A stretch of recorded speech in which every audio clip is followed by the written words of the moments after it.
Welcome to the Learning Pines YouTube. We hope this video helps. In this video, I will explain how to make kimchi less salty.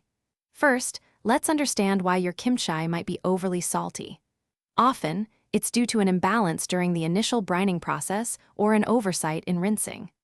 Don't worry, it's a common issue, and there are several straightforward ways to correct it without starting over. We'll cover practical steps you can take right now to save your batch and enjoy perfectly seasoned kimchi. The easiest fix is often a good rinse.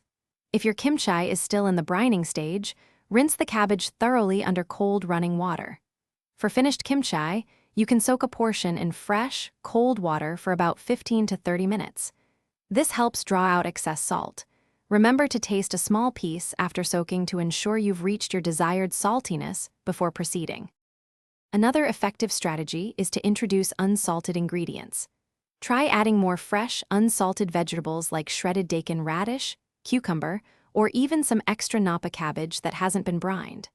A touch of sweetness, such as a teaspoon of sugar or a small amount of fruit puree like apple or pear, can also help balance the saltiness. For a milder overall flavor, you can dilute your kimchi with a bit of unsalted broth or water.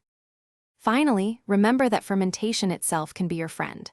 As kimchi ferments, its flavors deepen and mellow, often making the saltiness less pronounced over time. Ensure your kimchi is stored correctly in an airtight container in the refrigerator for optimal flavor development. Don't forget to check the description below for a link to the Shark AI Ultra Robot Vacuum and other great deals to help keep your kitchen spotless. Enjoy your perfectly balanced kimchi.